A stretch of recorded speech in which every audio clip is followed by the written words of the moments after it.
Hello tout le monde, merci de me retrouver dans un nouvel épisode de Plus Sérieusement. Aujourd'hui, on va parler d'arnaque, de dropshipping, de partenariat, de placement de produits, de vidéos sponsorisées, de YouTube Money.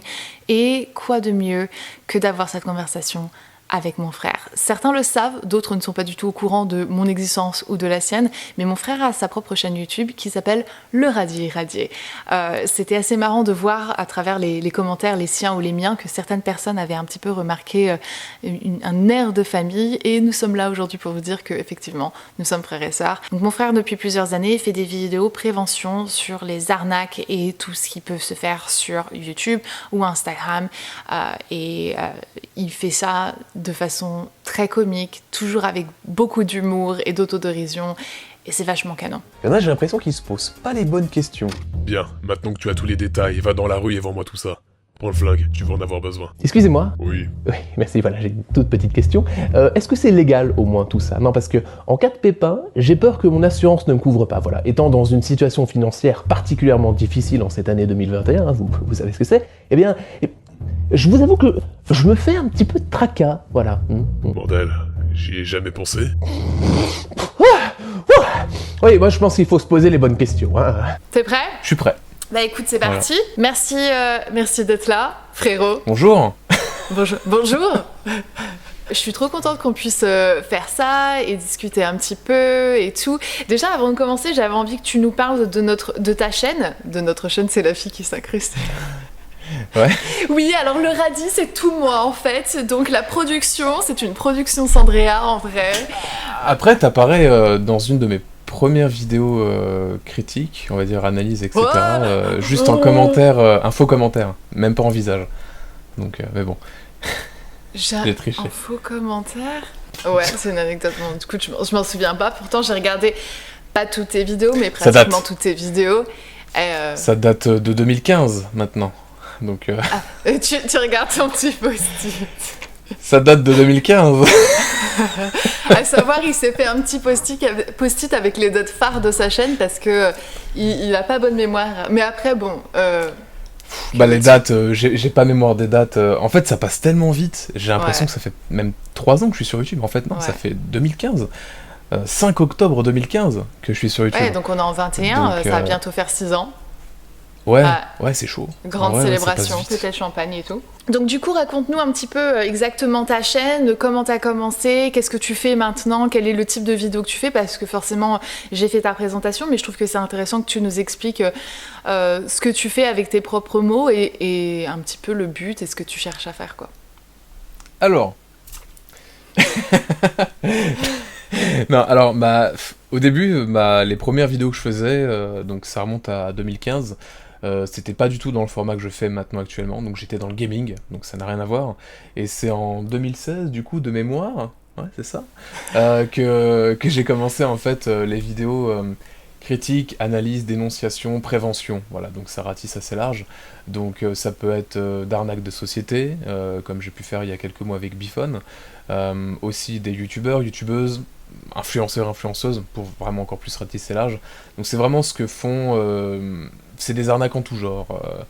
Voilà, je suis là-dessus maintenant depuis quelques années. Donc je dénonce, et puis je montre comment fonctionnent les arnaques, pardon, et comment aussi s'en défendre, et comment les détecter aussi. Voilà, en gros, c'est ça. En gros, c'est ça. Comment je sais pas si c'était assez clair. Non, c'était très clair. Comment ça t'est venu cette idée de faire ça? Parce que je pense que en tant que youtubeur et influenceur, quand t'es là-dedans et tout ça, il y a beaucoup de choses que l'on voit. Parfois, parfois les gens c'est tellement flagrant que les gens le savent, et parfois, c'est des choses qui sont un petit peu plus faciles à dissimuler, tout ça. Comment ça t'est venu cette envie de te dire, mais en fait, juste, j'en ai marre de ce foutage de gueule et il faut que j'ouvre la mienne pour qu'il y ait peut-être un truc qui change, quoi.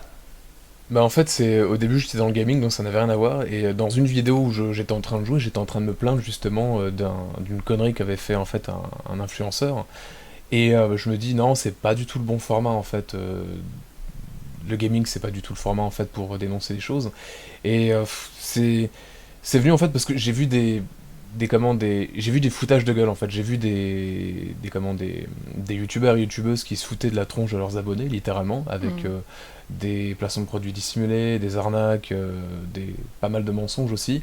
Et j'ai commencé à en vouloir parler parce que je me suis dit, moi j'aime pas qu'on me prenne pour un idiot. Et je pense que c'est pareil pour tout le monde de toute façon. Et j'avais envie de prévenir en fait les gens de ce genre de choses. Ouais, tu parles quand même de sujets qui sont vachement délicats, quoi. Bon, tu parles d'arnaque et tout ça, mais ta dernière vidéo en date qui a été supprimée par YouTube touchait à des sujets qui étaient désolé, paix à ton âme. C'était des sujets qui étaient quand même très délicats et tu parles de vidéos qui se retrouvent sur YouTube qui ne devraient pas l'être et qui sont pour une raison ou une autre toujours disponibles, jamais réellement détectées et tout ça. Et de parler des sujets qui sont aussi compliqués, délicats que ça, je pense que mettre une pointe d'humour, pour remettre ça dans permet... le contexte, dernièrement, c'était il y a quelques mois, j'ai fait une vidéo où je dénonce les très mauvaises choses de l'humanité qu'on peut retrouver sur YouTube. Donc pornographie, pédopornographie, maltraitance animale, violence faite aux femmes, et voilà, la liste est assez longue. Et là-dessus, j'ai essayé de mettre un petit peu d'humour dans les endroits où je pouvais en mettre, parce que c'est difficile de faire de l'humour quand il y a de la maltraitance animale ou autre chose. Et c'est vrai que j'ai eu pas mal de commentaires de gens qui me disaient « Ouais, mais ce que tu nous dis là, qui nous dit que ça existe, qui nous dit que c'est vraiment sur YouTube, mais je vais pas montrer ce genre de choses. » Donc finalement, en voyant la vidéo, on peut se dire, on peut douter, parce que c'est assez gros quand même de ce qu'on peut retrouver sur la plateforme, parce qu'il y en a sur YouTube de ce genre de contenu, enfin si on peut appeler ça du contenu, de ce genre de vidéo. Mais pourtant, ça existe bien. Il y en a, et il y en a encore aujourd'hui. Et qui nous dit que ça existe ? Toi, en fait. Voilà, le truc, c'est que je les ai vus, parce que pour en parler, il faut faire des recherches. D'ailleurs, j'ai eu pas mal de commentaires de gens... alors, pas mal, non, en vrai, c'était une minorité, mais on retient souvent le négatif, mais des gens qui me disaient « Ouais, ça t'a fait plaisir de regarder ce genre de trucs, etc. » Oui, bien sûr. Si on m'aurait vu quand je faisais l'écriture de la vidéo, les recherches, etc., généralement c'était quelques heures où je regardais des vidéos comme ça, j'écrivais, et je prenais un ou deux jours de pause parce que j'étais saturé, quoi. C'était pas un plaisir en fait de regarder ça du tout, mais il fallait dénoncer ça parce que ça existe et il y en a encore. Et YouTube font quelque chose, ils ont des outils pour supprimer ça, mais il y en a tellement. Il y a tellement de vidéos qui sont uploadées toutes les secondes que c'est difficile de faire le tri, quoi. Ouais, puis bon, qui dit pornographie ne dit pas forcément plaisir. C'est peut-être pas... tout le monde tout le monde n'apprécie pas la même tasse de thé, déjà, et puis après, ta vidéo ne parlait pas que de ça. Et moi, pour le coup, c'est l'une des seules vidéos que j'ai commencé à regarder de ta chaîne que j'ai jamais pu finir, parce que c'était juste... physiquement, j'en étais pas capable et j'arrive pas à imaginer comment toi t'as pu regarder tout ce contenu et ensuite écrire la vidéo et tourner la vidéo et monter la vidéo et vraiment tout ce... Enfin, moi, je considérais ça pratiquement comme un trauma, en fait, de t'exposer à ce genre de choses qui sont aussi néfastes. Ouais, je t'en avais déjà parlé, mais quand j'ai terminé la vidéo, quand elle a été uploadée, là, ça fait peut-être un mois où ça y est, je vais mieux, quoi. C'était pas évident parce que les souvenirs, c'est des fois t'as un simple truc qui vient, quelque chose qui se passe dans ta vie, et tu sais, t'as un souvenir de ce que t'as vu. Et j'ai pas à m'amuser à regarder, allez, maintenant j'ai vu qu'il y avait une vidéo de maltraitance animale, allez, je vais me faire une petite compilation de 10 heures. Non, je sais que c'est là, je mets ça de côté, je passe à autre chose, et voilà, quoi.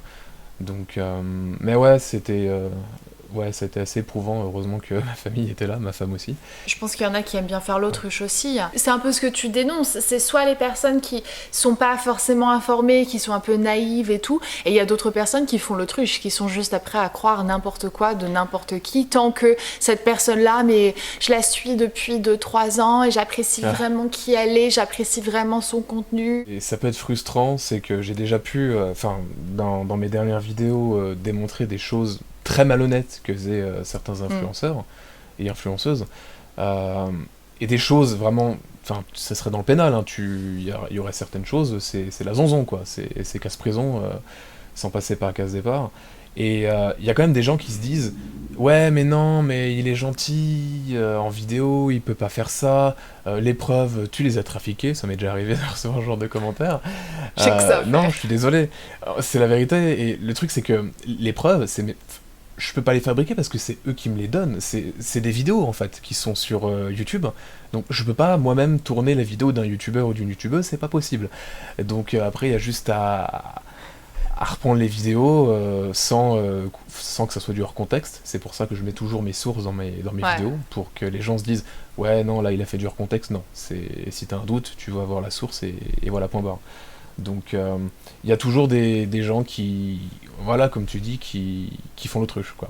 Mais Ouais. on filme ce qu'on veut en fait devant la caméra, ça se trouve je suis hyper sympa, toi aussi, et en fait on est dirigeant d'un cartel de drogue ou je ne sais quoi, tu vois, c'est pas impossible. Tout à fait, Non, c'est tout faux. à fait.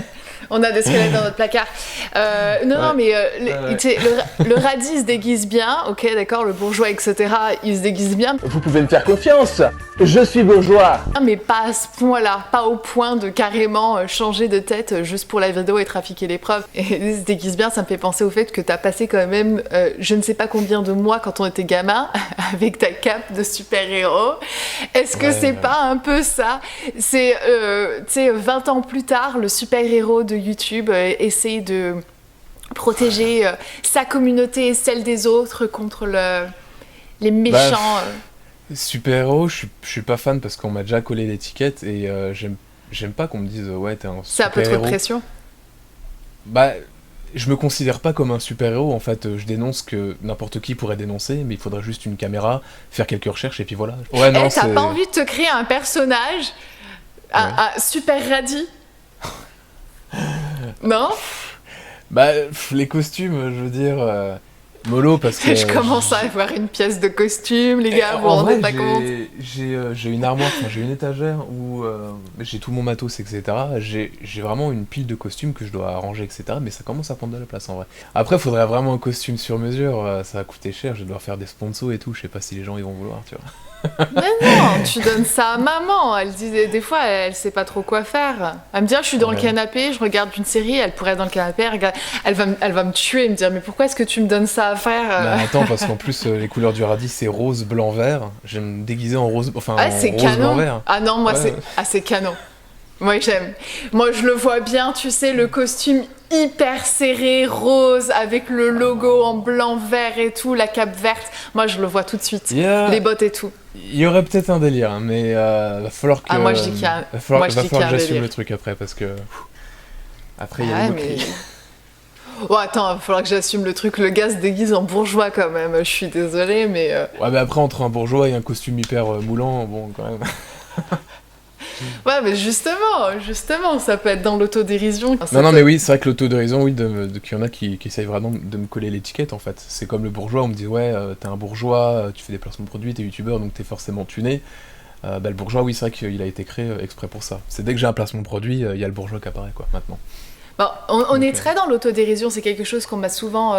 qu'on m'a souvent dit et tout, qu'on me dit ah j'aime bien parce que t'es quand même pas mal dans l'autodérision, ça je pense que ça vient, c'est un peu un système de défense automatique que l'on crée à force d'avoir subi quand même beaucoup d'harcèlement, Ouais, parce tous qu'après, les deux on a les- subi. Tu sais, dès que les gens qui te disent ça, et après, bah, moi on m'a déjà dit, ouais, bah voilà, justement avec le bourgeois, ouais, t'es un bourgeois, etc. Après, j'enfile le costume du bourgeois, et après, dès qu'on me le redit, bah, ça me passe par-dessus l'épaule, en fait, je m'en fous. Moi, de toute façon, je sais d'où je viens, donc... Mais Alors, c'est ça quoi, on n'a pas grandi comme ça et tout. Et non, justement, je trouve que c'est assez drôle de prendre ça, de prendre l'insulte et la porter, leur dire bon, ouais, voilà quoi. Après, les gens, ils voient que tu t'en moques, et je pense que ça les embête aussi. C'est une façon de se protéger, de les embêter aussi. J'aime bien faire ça, ouais. J'aime beaucoup parce que t'as une façon de construire tes vidéos qui est très pertinente, mais qui en même temps tu vois pas le temps passer parce que c'est très drôle, c'est très animé, il y a beaucoup de points qui sont faits et c'est très bien construit. Comment est-ce que tu montes ton enquête un petit peu quand tu dis ah bah tiens il y a ça qui me tombe sur les jambes, comme ça sur ma table. Qu'est-ce que je fais? Comment est-ce que je démêle ce puzzle pour essayer de voir si c'est une arnaque, prouver que c'est une arnaque et donner les éléments nécessaires pour que les personnes ne se fassent pas avoir. Comment est-ce que tu fais ça? En fait, il y a... Soit c'est des personnes qui viennent vers moi qui me disent bah, tiens j'ai trouvé ça, est-ce que tu peux regarder? Donc du coup je regarde. Ou alors c'est moi qui tombe sur une vidéo YouTube d'un youtubeur, d'une youtubeuse ou sur Instagram. Hein. Et si là effectivement il y a quelque chose de louche, de vraiment... Enfin d'illégal tout simplement, là je commence en fait à enregistrer toutes les preuves que je peux avoir. Donc si la personne a fait par exemple une promotion de jeux d'argent, je vais devoir m'amuser à enregistrer tout ce qu'il fait sur Instagram, sur YouTube, ses réseaux sociaux, pour pas louper la moindre miette, pour pas louper la moindre preuve en fait. Et je commence en fait avec une première vidéo, je liste en fait les choses qui ne vont pas dans une première vidéo, admettons. Après j'en prends une deuxième, je fais pareil, j'en prends une troisième, etc., etc. Et après je peux me retrouver avec une vidéo de 30-40 minutes. Mais pour les plus grosses vidéos, hein, vraiment, c'est pas tout le temps comme ça, heureusement. Pour l'écriture d'une vidéo, ça peut me prendre un bon mois. Parce qu'il faut vraiment que je regarde en détail les vidéos. Faut pas que je me trompe aussi dans ce que je dis, parce que comme je donne des preuves, etc., si je me plante sur quoi que ce soit, ma parole peut être remise en doute, ce qui est normal. Donc c'est beaucoup de recherche, d'écriture, et c'est ça le souci, c'est que comme souvent c'est des influenceurs et influenceuses, ils postent des vidéos tout le temps. Donc il faut que je regarde le contenu encore de ce qu'ils font, de ce qu'ils postent, et il faut que j'analyse encore, il faut que je regarde s'il y a des bêtises ou pas. Donc des fois, une semaine avant que la vidéo elle sorte, je peux modifier un paragraphe dans mon script et devoir refaire des scènes de tournage, des prises, etc. C'est pour ça que quand je fais le tournage de ma vidéo, donc vraiment la face cam, il faut que je sois sûr à 100% de ce que je vais dire. Et généralement, c'est une semaine avant la sortie d'une vidéo, parce que faut que ça soit rapide. Il y a des trucs qui se passent et dont on ne peut On pas... a toujours des échos. On peut pas. En fait, nous, on peut pas en parler parce qu'on nous dit... On nous a souvent dit ah mais pourquoi est-ce que tu dénonces pas, machin, donne des noms. Alors déjà, en fait... si jamais t'as pas de preuves, parce qu'il y a beaucoup de choses que tu sais mais t'as pas forcément des preuves physiques, tu peux te faire attaquer pour diffamation. Donc là clairement moi j'aurais pas trop envie que ça m'arrive. Et puis au-delà de ça, il y a les communautés de ces créateurs qui vont tomber dessus aussi en fait. Et ça tu dois avoir tu dois quand même avoir les tripes de te dire je vais le faire et on verra bien ce qui va se passer. Donc bon, quand c'est pas ton domaine, moi en tout cas je pourrais jamais faire ce genre de choses parce que c'est pas mon domaine et je me mettrais trop... renversement de contenu, ça n'a rien à voir. Exactement, c'est très délicat et que si c'est pas ton domaine et si t'es pas détaché aussi de ça, parce que moi, si jamais, pour revenir à ça, quand on m'a souvent dit, non, on me l'a pas souvent dit, mais on m'a déjà dit, dénonce, donne des noms et tout ça, mais en fait, on pourrait penser, et je dis pas ça pour, je comprends couramment, on pourrait penser que tu pourrais avoir quelque chose à gagner là-dedans. Comme l'histoire, je sais pas, jamais t'es au courant, enfin, tu connais James Charles, Tati, Jeffree Star en 2019, il y avait ce gros big boom, machin bidule, et et je dis pas que je suis du côté d'une personne ou d'une autre, mais quand Tati Westbrook, elle a dit, tiens, il y a ça qui se font et tout ça, t'as une partie des personnes qui ont été cancelled James Charles, et t'as une partie des personnes qui ont été cancelled Tati Westbrook parce qu'ils me disent, ouais, mais t'as un truc à gagner là-dedans, parce que du coup, comme ça, tu te fais des abonnés et tout. Alors, où est le moment où tu peux voir la justice? Où est le moment où tu peux dire ce qui se passe? Quand t'es un influenceur, quand tu t'es... Quand tu es dans le même domaine, tu peux pas pointer du doigt ton collègue. Quand tu as créé ta chaîne, quand tu as commencé ce nouveau contenu et que maman a commencé à m'en parler, je me suis dit, mais canon, j'ai hâte de voir ce qu'il va faire. La chaîne a bien évolué parce qu'avant, je parlais vraiment de choses qui étaient un peu connes que certains influenceurs et influenceuses faisaient. Maintenant, la plupart du temps, oui, mais quasiment tout le temps, c'est juste du divertissement. Et ça, je l'ai compris assez vite. Et maintenant, je me tourne vraiment dans ce qui est arnaque. Et là, il y a du taf. Que ça soit youtubeur, youtubeuse, star de TV réalité sur Instagram, etc. T'as pris en maturité et forcément, du coup, ton contenu évolue et tu cherches à avoir quelque chose qui soit un petit peu plus de sens, de puissance et tout, et que tu puisses avoir une sorte d'impact bénéfique plutôt que de juste aller critiquer quelqu'un. Et c'est justement... cette évolution que je trouve hyper intéressante et hyper intelligente et j'apprécie, enfin je te dis, j'apprécie vraiment regarder ton contenu parce que au-delà du fait que tu apprends des Presque choses... t'es objective. Non, je suis objective, tu sais très bien que je suis objective, attends, j'ai toujours été vraie avec toi et je pense que c'est je suis franche avec les personnes que j'aime de toute manière parce que je pense que quand t'aimes quelqu'un c'est mieux de leur dire la vérité. En fait, si jamais il y a un truc que tu portes et que ça ne va pas, je vais te le dire. Et clairement, j'ai pas beaucoup de temps à passer à dédier à une vidéo YouTube, mais je regarde les tiennes avec grand plaisir et souvent, Plus j'en sors pas toutes les semaines. Non, c'est vrai que t'en sors pas toutes les semaines, c'est pas régulier, mais t'en sortirais toutes les semaines, je pense que je les regarderais parce que j'explose de rire 150 fois dans tes vidéos parce qu'on a un humour qui est quand même assez similaire, on est très sarcastique, on est très noir, on est vachement dans l'ironie et dans le... tu sais, dans l'autodérision et tout, et que du coup, moi, ça me convient parfaitement. Mais en plus, c'est nécessaire parce que quand ça fait maintenant des années que je vois des conneries qui se passent sur les réseaux sociaux, YouTube, etc. Et en vrai, c'est une protection parce qu'au début, dans mes premières vidéos, j'étais plus peut-être vraiment moralisateur, peut-être plus méchant, plus violent dans mes paroles, sans insulter les mères ou quoi que ce soit, hein, qu'on soit d'accord. Mais maintenant, j'essaie quand même d'apporter en même temps du divertissement parce qu'il faut rire quand même de ça parce que au bout d'un moment le rire pour moi c'est une solution, je pense comme beaucoup de personnes, parce que quand tu vois autant de conneries tous les jours tu te dis bon à un moment donné ouais. Puis le message passe peut-être aussi mieux quand c'est dit avec le sourire. Une personne qui me gueule dessus, qui essaie de dire ouais voici ça c'est la vérité, il y a que ça c'est ça et point barre, bah t'auras plus du mal à l'écouter même si c'est effectivement la vérité. Donc non, faut essayer d'être un petit peu plus apaisant en fait quand tu parles de... Enfin apaisant, plus cool quand tu parles de ce genre de choses. Le médicament passe... Mais il y en a tellement... Ouais, ça passe mieux. Passe mieux avec du sucre. Mais il y en a tellement... Ouais, il y a beaucoup d'influenceurs, influenceuses qui font des arnaques, parfois pas consciemment, hein, des fois ça arrive, qui a une gourde, enfin une bourse. Tu penses réellement, attends, je t'interromps, mais tu penses réellement qu'en 2021, avec toutes les lois qui sont mises en place, avec toute la prévention, avec le fait que c'est maintenant c'est une profession, c'est un job d'être influenceur, d'être créateur de contenu, tu penses réellement maintenant qu'il y en a qui font des choses sans être conscients qu'ils font quelque chose d'illégal? Objectivement, pas. Oui. Ouais. Objectivement, ouais, parce que il y a des j'ai pas envie de la citer, mais il y a une j'ai pas non, je veux parce que je sais que ça va faire du drama.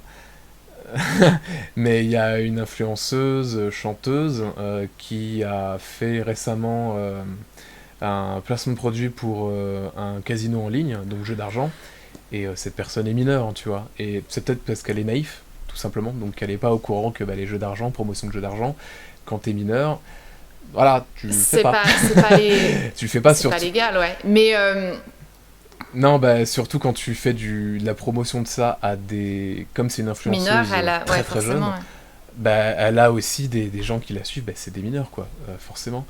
Et je pense qu'elle devait pas forcément être au courant. Après, oui, il y en a certains, c'est sûr, ils le savent et ils en abusent. Clairement, quand tu vois certaines arnaques sur lesquelles je tombe, tu vois les 3 premiers paragraphes, tu te dis mais c'est une j'allais dire un gros mot, mais c'est une horreur, enfin tu vois que c'est un piège quoi, tu vois qu'il y a une couille dans le potage, voilà, on va le dire. Donc et il y en a qui foncent et ils disent tant pis si j'arnaque les abonnés, les followers, il y a un chèque de je ne sais combien qui va tomber, voilà, c'est toujours ça de prix et puis on verra bien. Mais tant mieux, moi ça me fait du contenu, donc allez-y. Hein. Ouais, mais moi je me dis quand même, à ce jour, la plupart des influenceurs ou créateurs de contenu, on va les mettre tous sur l'étiquette d'influenceurs, ils sont tous encadrés. Il y a un manager, il y a un network, il y a un agent, il y a quelqu'un derrière, il y a toujours quelqu'un derrière. Et surtout quand t'es mineur, t'es obligé d'avoir quelqu'un derrière toi parce que techniquement, selon la loi, t'es pas censé travailler quand t'es mineur. Donc il y a toujours quelqu'un qui est censé approuver ce genre de choses. Donc c'est pas impossible que ça soit le manager ou la manageuse ou la boîte l'agence de pub qui disent justement qui ferment les yeux et que l'influenceur, influenceuse fait confiance à la personne, tu vois. C'est, je pense qu'il y a de ça, mais la grande majorité, je pense qu'il y en a, ils font pas plus de recherche en fait. Je pense qu'il y a vraiment trois catégories, enfin peut-être non, je vais pas dire trois, mais il y a vraiment ceux qui sont naïfs et qui font confiance à des gens qui font le taf pour eux, ceux qui ne font pas les recherches quand ils ont un placement de produit et qui font le placement et que c'est une arnaque après, ben, mea culpa, désolé, et ceux vraiment qui sont sûrs que c'est des arnaques et qui vont à fond, quoi.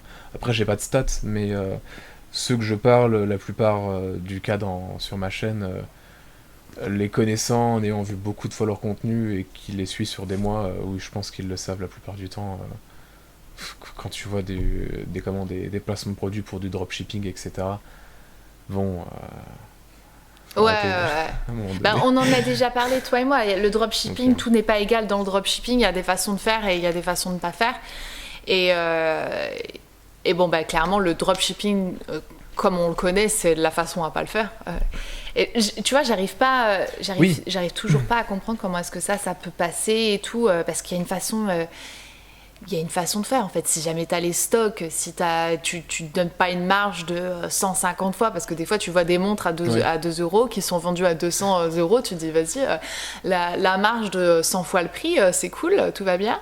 Et qu'ils n'ont pas de stock et que la montre n'arrive jamais chez la personne. Enfin, Ouais, c'est ça. Bah, en plus, le dropshipping, c'est pas illégal, hein, c'est légal en France, donc on peut pratiquer le dropshipping.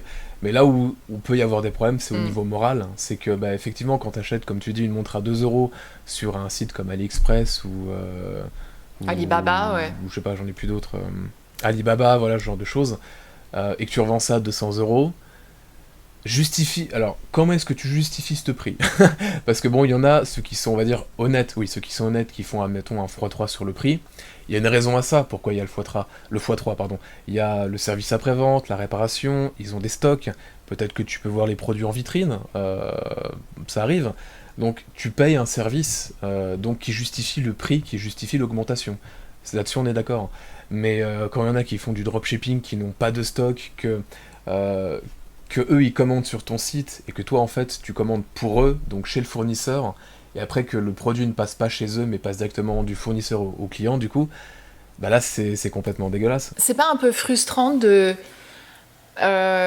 montrer par A plus B que la personne qui est en train que tu suis et tout, elle fait ci, elle fait ça, soit elle t'arnaque, soit elle fait du dropshipping, et tu montres qu'elle fait du dropshipping, etc. Tu montres vraiment les vraies couleurs de la personne, et qu'après ça n'a pas Si, d'impact. Il y a trois personnes qui, enfin si, il y a des gens qui le savent, mais la communauté, en fait, moi je vois le nombre des fois où j'ai vu des trucs et tu te dis, ok, alors ça va être le scandale qui va tuer la carrière de cette personne, c'est pas possible autrement. Ouais, bah, Et en fait non. le souci c'est ça, c'est que moi j'ai 270 000 abonnés, ce qui est un très bon chiffre, mais 70. Hier c'était 269. ouais, mais j'arrondis en fait, je suis toujours à 269. Ah Je mince, triche. j'étais en mode ouais, célébration, Mais- celebrate Non, mais good en vrai, ouais, times, come on. quand je fais des vidéos qui font 200 000, 300 000 vues ou plus, bah, quand j'attaque, on va dire, ouais, quand je dénonce une personne qui a 1 million, 2 millions, 3 millions d'abonnés, bah, il y a très peu de pourcentage de la communauté qui savent, en fait, ce genre de choses. Donc, je jette une petite pierre, en fait, dans la mare, et puis ça fait des ondulations, on voit ce qui se passe. Des fois, ça fait réagir les gens, mais après, bah, les gens oublient, quoi. Tiens, il y a pas si longtemps, bon, c'était l'année dernière, lui, je vais le citer, lui. Je cite. Il y a un influenceur, youtubeur qui, je pense, gagne très très bien sa vie parce qu'on est à 6 vidéos par jour, c'est GameX13. Et son frère a lancé l'année dernière un site de dropshipping. Voilà. Donc il se vantait sur sa chaîne que c'était un projet qu'ils avaient travaillé pendant longtemps, pendant des mois, qu'il y avait de la sueur et tout sur le projet. En 2 minutes, j'ai trouvé que c'était du dropshipping. J'avais exposé ça d'ailleurs sur Twitter. Et bah, la seule chose qu'elle a eu, bon, bah, c'est des insultes. Alors, ce qui est dommage parce que bon, même si les gens, les influenceurs font des conneries, faudrait pas les insulter parce que ça dessert le message, mais bah, le gars n'a rien eu. Pourtant, ce qu'il a fait, le dropshipping, celui-là en tout cas, était bien illégal. Il y avait rien qui respectait les lois, en fait, tout simplement. Et bah, il a rien eu. Il a rien eu, son frère non plus. Et pourtant, je pense que bah, si ouais, l'État s'intéressait à ça, si le fisc s'intéressait à ça, il ferait ouh là là là là, mais c'est du pain béni. Clairement, c'est du pain béni. Ouais. Mais encore, j'ai cité cette personne, mais il y en a plein d'autres. Je vous recommande d'aller voir mes vidéos, voilà, vous aurez des noms. Le mec. Tout à fait, Mais c'est ça. Mais il n'y a pas de donc du sanction. coup, il n'y a pas de sanction, c'est un peu ce que je voulais te demander, c'est que toi, t'en parles, tu fais de la dénonciation, tu fais de la prévention, mais après, de ton côté, est-ce qu'il y a des plaintes que tu peux faire? Est-ce qu'il y a... Et après, c'est beaucoup pour une personne, en fait, se dire, bah voilà, tu vas passer autant de jours, autant d'heures de ta vie à porter plainte contre telle personne qui fait ci, telle personne qui fait là. Mais est-ce que, dans le futur, est-ce que tu imagines une façon de pouvoir, toi, porter plainte et de pouvoir essayer d'amener certaines personnes à la justice grâce à ton contenu, grâce à ta plateforme ou quoi? En fait, le souci, si je dis pas de bêtises, si je suis pas victime, je peux pas porter plainte. Donc tant que je suis pas victime d'une arnaque, je peux pas porter plainte parce que pourquoi vous portez plainte, monsieur? Tu vois. Par contre, je peux encourager justement les gens qui se sont fait avoir à porter plainte. Ça, c'est possible. Ça, je l'ai fait pour Bifone, notamment. Bifone, qui se sont pris une entreprise française de reconditionnement de téléphone, qui ont bien... J'allais dire un gros mot. Qui ont bien berné les gens, voilà. Et là, ouais, il y a eu... En fait, ce que je peux faire, c'est juste convaincre les gens de porter plainte pour ce genre de cas. Après, j'espère dans le futur, avec les vidéos dénonciation, etc., s'il y a des gens haut placés, les médias, gouvernements, je ne sais pas, qui vraiment s'intéressent à ce genre de choses, je pense qu'il pourrait y avoir des sanctions. Il y a déjà eu des sanctions, il y en a certains qui se sont fait sanctionner. Là-dessus, j'ai pas envie de dire de nom, parce qu'il y a des choses... il y a eu des sanctions que je sais, mais que eux ne disent pas, donc comme c'est pas public, je peux pas le dire en fait. Mais je sais qu'il y a des sanctions pour certains, tu vois, et certaines. Mais c'est trop rare en fait. Et il faudrait qu'il y ait la grosse sanction qui pèse bien lourd pour avoir vraiment l'exemple en disant faites gaffe parce que vous pouvez être le prochain. Et ça ferait juste du bien quoi à la plateforme. Enfin, à la plateforme ou aux gens ou n'importe qui, ça serait super de voir ça. Donc, ce serait bénéfique de pouvoir un peu purger la plateforme ouais. qui nous fait vivre, les plateformes qui nous font vivre et sur lesquelles, moi ça fait tellement d'années que je suis sur YouTube et sur Instagram et tout, pratiquement 10 ans sur Instagram et 12 ans sur YouTube, où tu te dis, moi j'ai vu ce genre de choses arriver, j'ai vu ce genre de comportement arriver, j'ai vu les premiers placements de produits et les contenus sponsorisés on ne savait pas exactement comment faire et tout, donc on a un peu pataugé, et puis après les règles se sont mises en place et c'est tout, on les suit quoi. Mais c'est vrai qu'on aimerait bien pouvoir retrouver une plateforme un petit peu plus pure. Mais plus le temps passe et moins j'ai l'impression, plus le temps passe, plus on le sait, et moins j'ai l'impression qu'on va arriver à ça, parce qu'il y a toujours le moyen de trouver la façon de il y a faire toujours une entourloupe, faille. quoi, donc, ouais. En fait, c'est vrai que les premières années, quand il y avait des placements de produits, c'était très très mal accueilli par les gens, ce qu'on pouvait comprendre à juste titre. Maintenant, c'est plutôt bien accueilli parce que c'est une normalité. Pourquoi est-ce pourquoi est-ce qu'on les attaquerait et que ce serait à juste titre en 2012 et qu'en 2021 en fait je dis à juste titre parce que à juste titre j'aurais pas dû utiliser. Pourquoi tu me prends là-dessus? Non, en fait je dis à juste titre. Écoute. Non mais c'est bien. Non, je dis à juste titre parce que justement c'était, comme tu dis, en fait c'était très flou à l'époque, il y avait pas forcément de contrat, et t'avais des trucs il y avait des placements de produits sans contrat, sans règles, sans vraiment protection derrière. Il y avait des choses qui étaient floues, des placements de produits qui étaient cachés. Et les gens, je pense, là-dessus, pouvaient se plaindre. Parce que quand tu vois une pub de n'importe quel produit, paf, comme ça, qui pop dans la tronche, que t'es pas prévenu, et ça, pourtant, c'est la loi. Hein, quand t'as un programme TV, s'il y a un placement de produit, ça doit être dit. Ça doit être marqué, ce programme contient une diffusion télémarketing ou je sais pas quoi, un tel. Et il n'y avait pas ça sur YouTube. Et... les gens, je pense, pouvaient se plaindre là-dessus. Maintenant, c'est assez répandu. Surtout maintenant, moi de mon côté, c'est très répandu. Les gens se sont rendus compte parce que, entre mes vidéos qui se font démonétiser et qui se font delete, j'ai pas le choix de faire du placement de produit. Sinon, je pourrais pas vivre. Mais c'est sûr. Faire ça proprement. Ça, c'est tout un autre. Exactement, c'est tout un autre sujet parce que je pense que la petite différence aussi qu'il y avait, je pense que.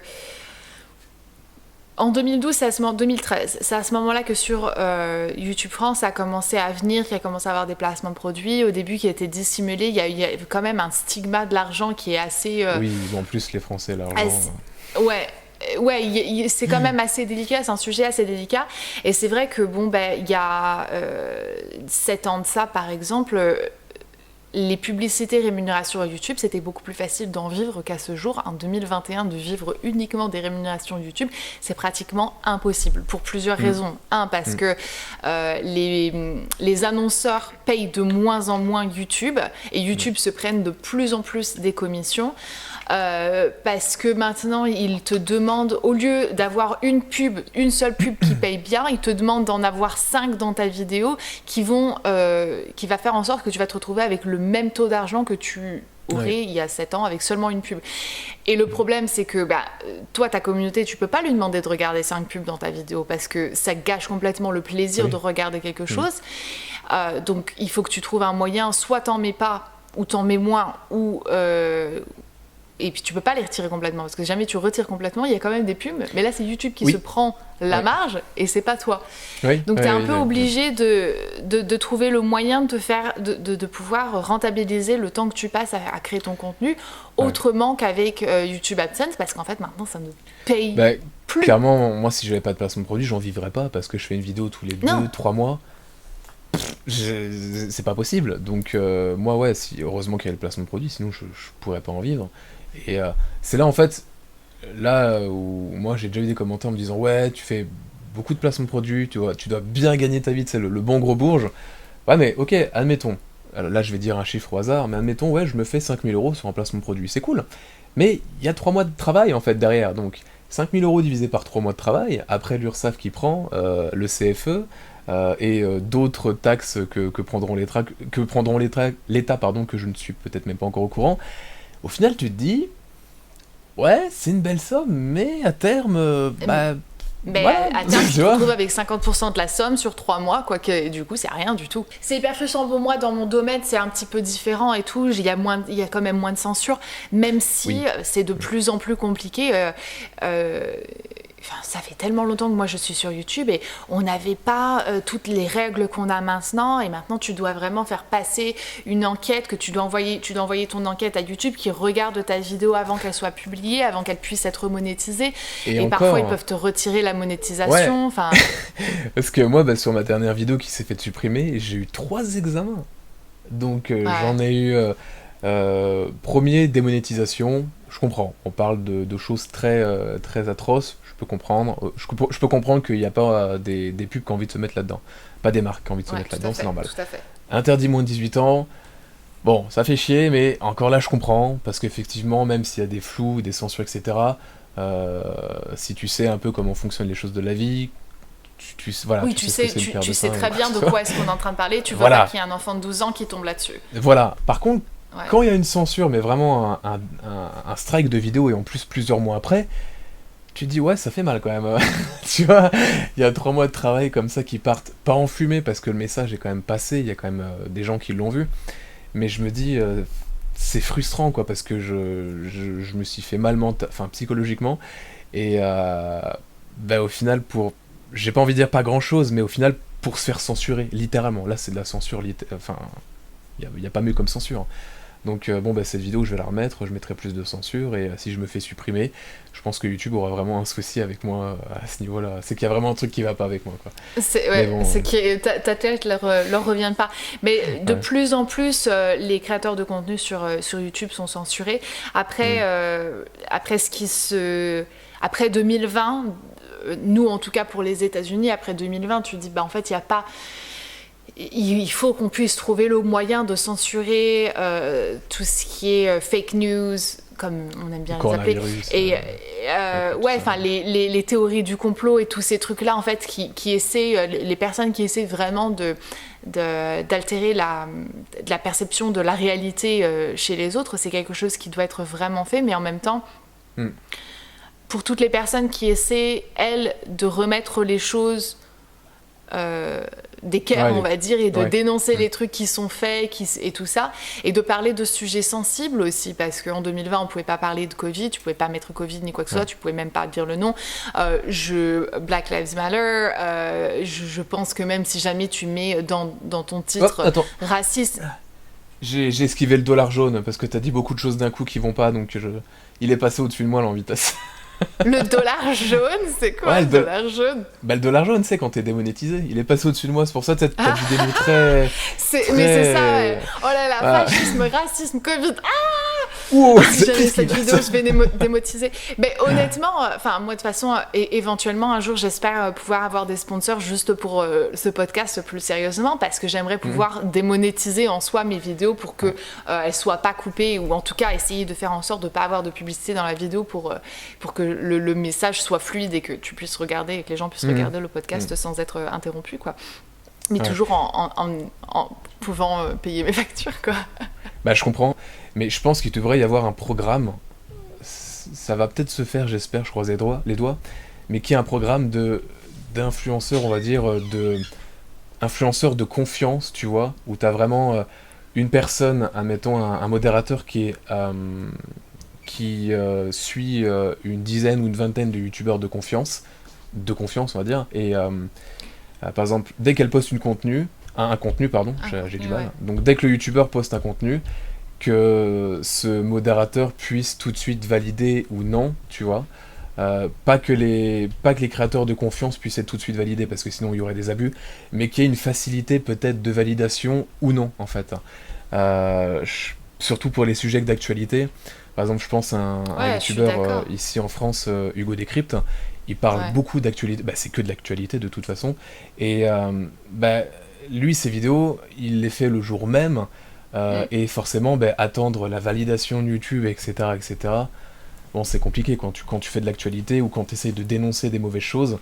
Ouais, il faudrait un programme comme ça de youtubeurs, youtubeuses, je sais pas quoi, de confiance, que ce soit plus facile justement de suivre ces personnes-là, quoi. Mais Ouais, une sorte de partenaire YouTube et tout. Je comprends. Ouais. Je suis pas Hugo Décrypte, mais je vais aller voir. Ça me rappelle énormément la chaîne de Philip DeFranco, Philly, qui fait pareil de l'actualité et qui est souvent flagué. D'ailleurs, la plupart de ses vidéos sont démonétisées et que bon, bah, c'est quand même une très grosse équipe. Il y a une équipe de production derrière, il a des employés et tout ça. Et c'est difficile à vivre de ça. Ouais. Et que du coup, bon, ben. De toute façon, il fait des OP à chaque vidéo, il a un sponsor parce que sinon c'est pas possible, quoi. Bah, c'est ça, oui, quand t'as des équipes à payer. C'est ça. Plus possible. En retournant à la prévention, est-ce que tu penses qu'il y a quelque chose que notre gouvernement, je reste française, que le gouvernement pourrait faire pour de prendre les choses en main et qu'il y aurait une prévention qui pourrait être faite au niveau national et qu'est-ce que tu penses qui pourrait être fait? Et si c'est pas possible, quels sont les conseils que tu pourrais donner aux consommateurs pour ne pas se faire avoir? Bah déjà, pour la première question au niveau national, ce que l'État pourrait peut-être faire, bah, c'est juste des postes de télévisés ou radio, Campagne justement, de publicitaire. prévention. Voilà, des campagnes publicitaires contre les arnaques en ligne, ou arnaques en tout genre. Hein, Après, c'est vrai que c'est ça le souci, c'est que l'arnaque, ça englobe tellement, justement, d'escroqueries que faudrait trouver les bons spots, etc. Mais il faudrait de la prévention, parce que de ce que je vois sur ma chaîne, t'as n'importe qui, en fait, qui se font avoir. T'as des jeunes, comme t'as des personnes de notre âge, ou des personnes plus âgées. Donc il faudrait plus de prévention, plus de... que ça soit sur les réseaux, télé, etc. Faudrait plus de messages comme ça. Après, est-ce qu'un jour le gouvernement va vouloir sponsoriser une de mes vidéos? Je ne sais pas. Je ne sais pas si j'accepterais. Enfin, ça serait intéressant, parce que ça serait un trophée à voir, hein, de se dire... Pas, ouais. Ouais, si c'est bien fait, s'il n'y a pas de politique, même s'il y aura toujours des clampins qui diront « Ce que t'as fait, c'est politique !» Non, c'est un spot d'arnaque, arrête, s'il te plaît. Qu'on soit sous la présidentielle de Mitterrand, Chirac ou n'importe quel président, Emmanuel Macron ou j'en passe, le spot publicitaire anti-arnaque est nécessaire, en fait, tout simplement. Donc à n'importe quel président, on s'en fout. Après, pour la deuxième question... ah oui, voilà. Bah, tout simplement, si vous voulez vous prémunir de ce genre d'arnaque, admettons, on va prendre par exemple les influenceurs et influenceuses, faut pas les croire aveuglément. C'est pas parce que la personne a 1 million, 2 millions d'abonnés, ou 270 000 comme moi, qu'il faut systématiquement les croire. Faut faut... Le nombre d'abonnés, ça fait pas la sainte parole en fait. C'est pas parce que t'as plus d'abonnés que c'est bon, tu es tout puissant. Non, faut pas les croire systématiquement. S'il y a un produit qui vous semble, on va dire, comment dire, si vous vendez un produit, admettons sur Instagram, par exemple des aspirateurs à points noirs ou des blanchissements dentaires, enfin ce genre de produit, bref. Faites des recherches, regardez si ce produit, vous pouvez pas le retrouver ailleurs sur des sites chinois, parce que la plupart du temps, à 90% Oui, des cas, 99%. c'est ça. Ouais, je dis 90, mais je suis gentil en vrai, mais la grande majorité du temps, c'est du dropshipping, donc croyez pas systématiquement les influenceurs, parce que personne n'est saint, voilà, je sais pas. Ouais, Faut avoir le doute, tout simplement. c'est ça, ouais. Donner le bénéfice du doute, mais cette fois-ci dans le sens un peu plus négatif en fait. Ouais, faut se dire, c'est pas les croire aveuglément, quoi. Tu vois, c'est quelque chose d'hyper important, quoi. Ouais. Ouais. Et c'est pas pour dire que tous les placements de produits sont néfastes, c'est juste ou que toutes que tous les placements de produits sont néfastes, c'est juste que en tant que consommateur, il faut avoir un point Se de vue renseigner. ouais, voilà, et qu'il faut pouvoir se renseigner et puis de se dire bon, ok, alors pourquoi est-ce qu'elle m'en parle? Est-ce qu'il y a réellement une raison? Est-ce que et puis bah ouais, faire ses recherches, des fois, à taper une petite recherche Google, ça prend 3 secondes. C'est ça, Ouais. ouais. Faut juste faire quelques petites recherches et vous allez tout de suite savoir si c'est une arnaque ou pas. Après, quand vous voyez effectivement des stars de TV réalité qui font 10 placements produits la journée en story Instagram, là, c'est de la daube, c'est de l'arnaque. C'est du dropshipping, c'est des conneries. C'est c'est que ça, quoi. Ou Il y, a- sinon, il y a il y a des bons placements de produits, mais il y a des très mauvais. bien sûr. Ou sinon, si vous voulez savoir si vous allez vous faire... Sinon, si vous voulez savoir si vous allez vous faire arnaquer ou pas, ou si jamais c'est une arnaque, c'est du dropshipping, allez suivre le Radier, et vous serez... Ouais, Abonnez-vous, bah, cochez la cloche, et voilà. Envoyez un petit n'hésitez tweet. pas à me poser la question sur Twitter et j'essaierai de vous répondre, mais après, voilà, c'est faire des recherches sur tous les produits, c'est... À échelle humaine, ça semble un peu compliqué, Ouais. mais... Mais en vrai, je pense qu'un jour, je ferai une vidéo vraiment pour montrer comment je fais vraiment étape par étape, Ah, pour voir si c'est du drop ou pas, et comme ça, dès qu'il y a une personne qui a une question, tiens, fais-moi des vues. Tu vois.